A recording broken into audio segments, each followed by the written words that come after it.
Judicial package عام آدمی کو انصاف کی فراہمی یقینی بنانے کی کوشش ہے۔ تنقید کا حق اپوزیشن سمیت سب کو ہے۔ مجوزہ آئینی ترامیم کا مسودہ پاکستان بار کونسل اور سپریم کورٹ بار ایسوسی ایشن کو فراہم کر دیا ہے۔ وفاقی وزیر قانون اعظم نذیر تارڑ کا وکلاء نمائندوں کے اجلاس سے خطاب۔ متفقہ قرارداد منظور کی گئی۔ قرارداد کے مطابق وکلاء کا اعتماد لیے بغیر آئینی پیکج بے سود ہوگا۔ اعلامیہ میں کہا گیا ہے کہ پارلیمان قانون سازی اور آئینی ترمیم کرنے کا اختیار رکھتا ہے، تاہم آئین کے بنیادی ڈھانچے سے متصادم نہ ہو۔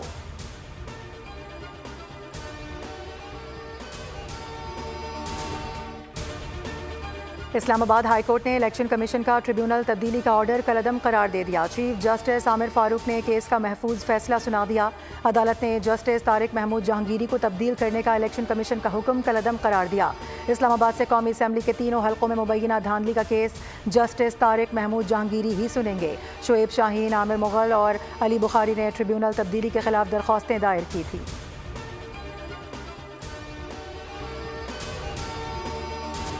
توشہ خانہ 2 کیس میں اسلام آباد ہائی کورٹ کا بڑا حکم، 5 دن میں ضمانت پر فیصلہ کرنا لازم ہے۔ اسپیشل جج سینٹرل پالیسی مینڈیٹ کے مطابق فیصلہ کر سکتے ہیں۔ بانی پی ٹی آئی کی ضمانت پر آئندہ 5 دن میں فیصلے کا امکان۔ فیصلے میں کہا گیا ہے کہ نیشنل جوڈیشل پالیسی کے مطابق مجسٹریٹ کے لیے 3 دن، سیشن کورٹ کے لیے 5 دن اور ہائی کورٹ کے لیے 7 دن میں ضمانت کا فیصلہ کرنا لازم ہے۔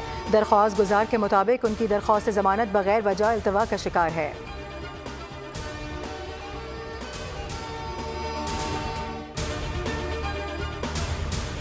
لاہور ہائی کورٹ میں مینار پاکستان جلسے کی اجازت کے لیے پی ٹی آئی کی درخواستوں پر سماعت۔ جسٹس فاروق حیدر نے درخواستوں پر لارجر بینچ بنانے کی سفارش کر دی۔ عدالت نے اسی نوعیت کی تمام درخواستیں مزید سماعت کے لیے چیف جسٹس کو واپس بھجوا دیں۔ ریمارکس دیے کہ اس طرح کے معاملات آئینی طور پر طے ہونے چاہئیں۔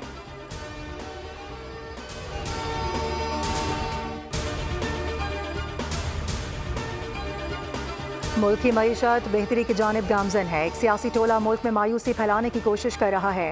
وزیر اعظم کے کوآرڈینیٹر احسان افضل کی نیوز کانفرنس، کہا آئی ایم ایف کے ساتھ معاہدہ کامیابی سے ہوگا۔ عالمی مالیاتی ادارے بھی پاکستان کی معاشی سمت کو درست قرار دے رہے ہیں۔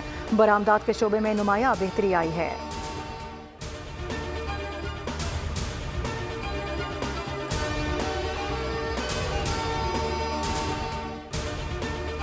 اور پاکستان اسٹاک ایکسچینج تاریخ کی بلند ترین سطح پر پہنچ گئی۔ 100 انڈیکس 82,000 کی نفسیاتی حد عبور کر گیا۔ ٹریڈنگ کے دوران انڈیکس میں 1,500 سے زائد پوائنٹس کا اضافہ ریکارڈ کیا گیا۔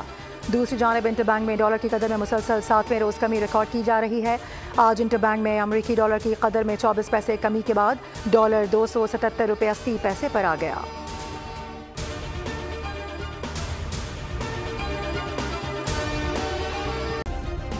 سبسکرائب کریں اور بیل دبائیں تاکہ کوئی خبر رہ نہ جائے۔